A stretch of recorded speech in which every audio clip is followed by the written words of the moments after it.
Hey there, Grumpy Old Fart here. I'm doing an advanced Dungeons and Dragons advice video on Healthy Paranoia.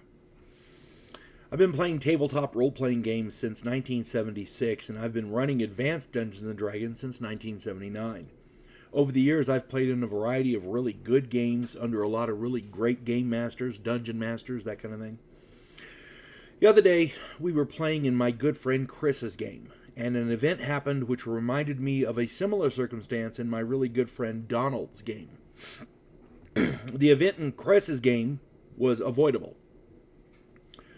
as was the one in Donald's game. So let me just get into this. The group ran across a youngish boy on the road in the middle of nowhere, alone, with no supplies or gear.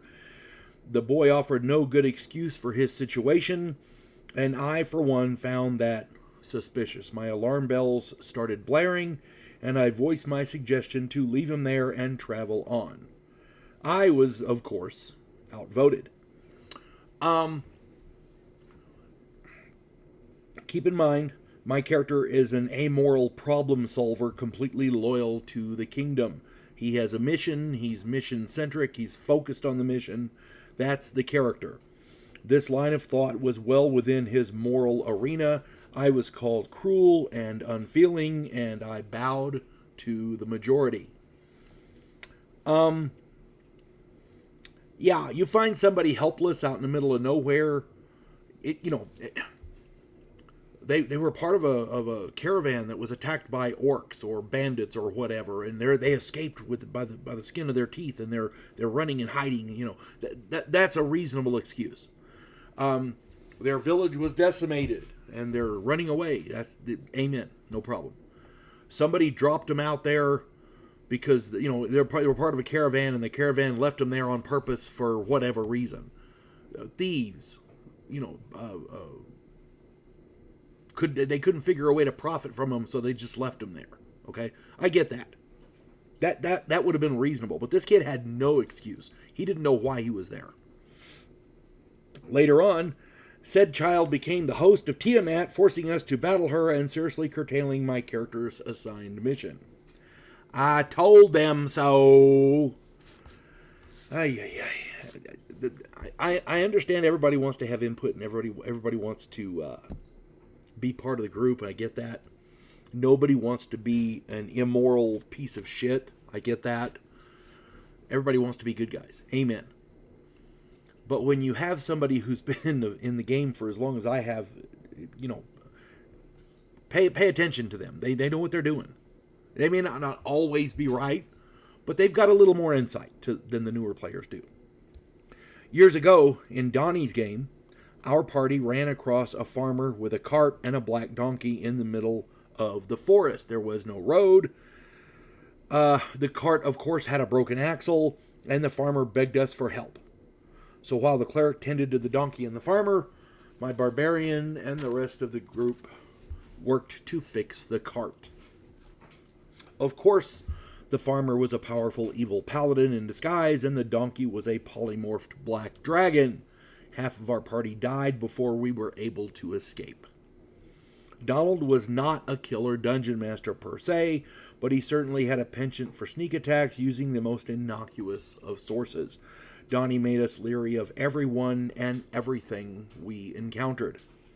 The florist, the vegetable vendor, the tavern wench, the stable boy, everyone had a secret, and nobody was ever what they seemed. A herd of sheep would actually be unicorns or dire wolves, depending on our alignment. The kindly gnome would actually be a polymorphed mind flayer. There was always something more to the situation. It bred paranoia in the group. Nobody was satisfied with what they saw.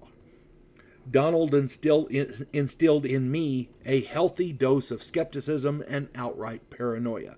To some degree, that's right in just about every Dungeons and Dragons game, because nothing is usually as it seems, but there are times when paranoia is unjustified, to be sure, but in any tabletop role-playing game, a certain degree of paranoia is certainly justified.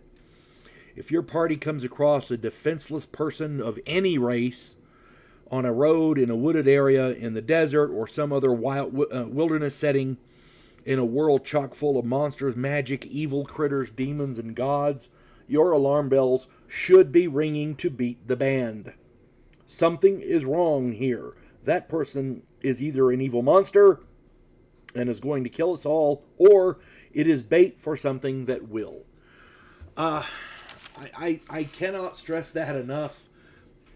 Players in newer versions of Dungeons and Dragons, 5th edition, for example, they've got life easy. There's no...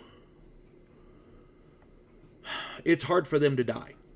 In 1st edition Dungeons and Dragons, Advanced Dungeons and Dragons, which is my preferred one, it is easy to die. I've made this quite clear in other videos. If it's possible to die, your character can die quite easily. If it's hard to die, you become desensitized to the dangers around you. I have seen players charge ancient huge dragons with a dagger or some other innocuous weapon because they honestly don't think their character is going to die. There's no sense of danger. There's no sense of fear.